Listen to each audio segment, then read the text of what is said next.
Hello everybody, Karina Cuba is here with you, and I was caught using this tattoo gun. That's a new generation Ultron Pen 2, manufactured by Blood Irons. So anyhow, they asked me to talk about how and by what means and why and how come.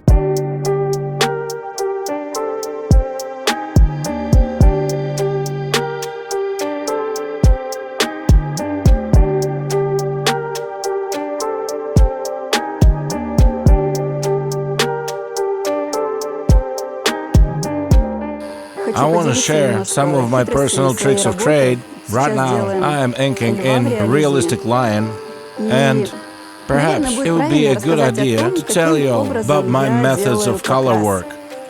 I like using the soak stain technique. So when I start my work, the first thing I do, I start with the initial layer for the stain.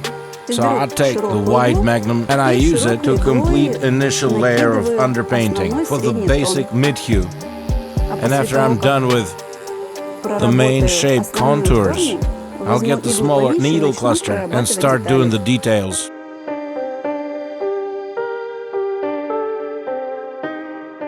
I used to work with previous generation of this machine. And now perhaps it will be a good idea to tell you all about the changes I see, design-wise.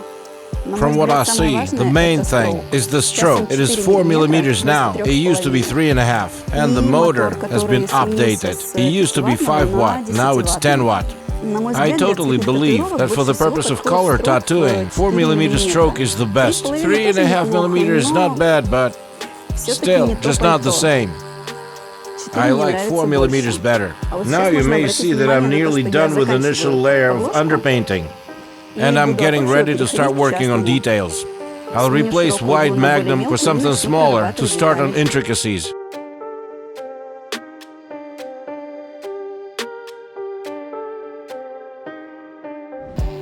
I have replaced the 27 round magnum and got 15.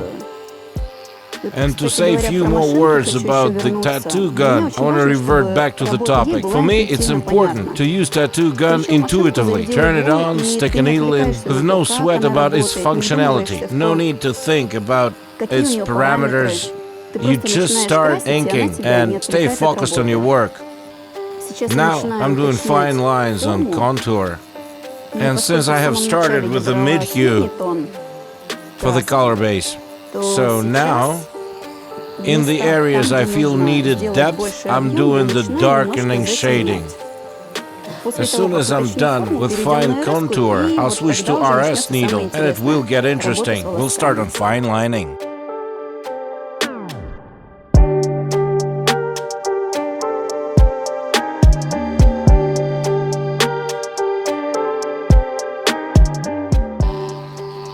I have finished most of the shape around the nose here. Now I'm starting working on the detailed work, doing the intricacies and fine lining. I'm using 9RS and doing some deep inking in. The most important thing is never to be afraid to go too dark. I'm not using the black pigment, only the dark brown here. And whenever I work, it is really important to keep in mind the fact that right after we apply pigment, within the first 20 or 30 minutes, the shading hue will change, mostly due to some skin flushing. The ink seeps in, and after some period of time, we observe a drastically changed hue. On top of that, lymph pushes some of the pigment out. Ink color loses its saturation. It's a good idea to keep that in mind, so when tattooing, adjust for it. Furthermore, check this out, I'm using rechargeable batteries.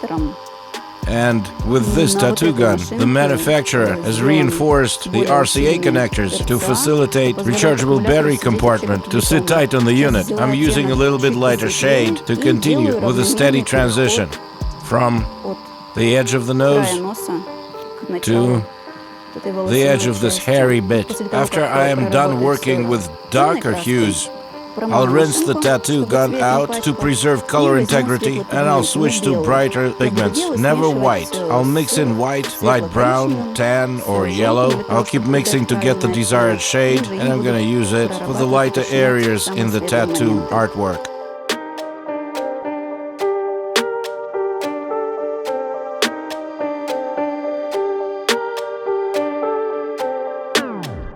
Right now, the interesting part is gonna take place. When I got acquainted with this technique for the first time, I could not believe my eyes. I could not believe that you could work like that on tattooing.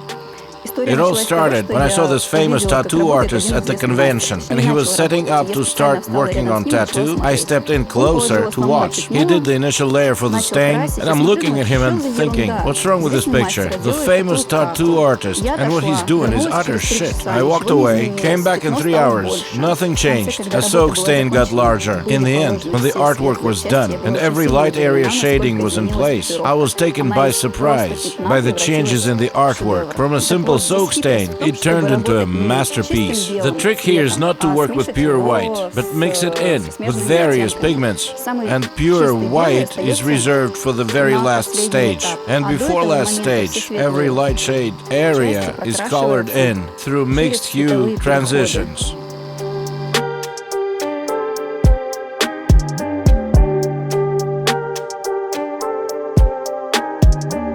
I got good news for those who are using disposable Cheyenne D-grip holders, since they fit this tattoo gun perfectly well.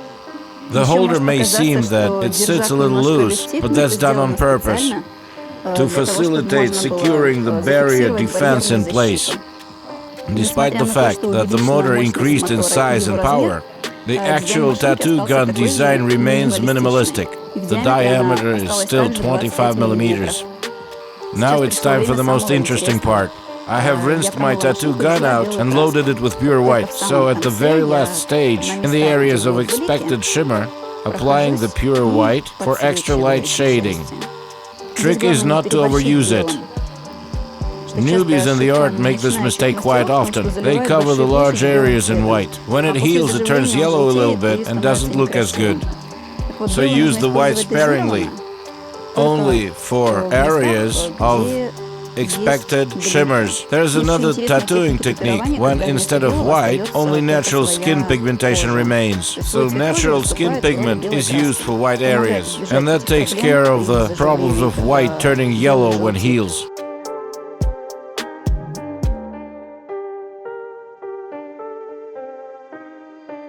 I like the second generation Ultron pen much better than I liked the previous generation. Most likely it happened because of stroke now is 4 millimeters, and maybe because the motor is that much more powerful. So I liked it a lot, and I'm sure you're gonna like it as well. Give it a try.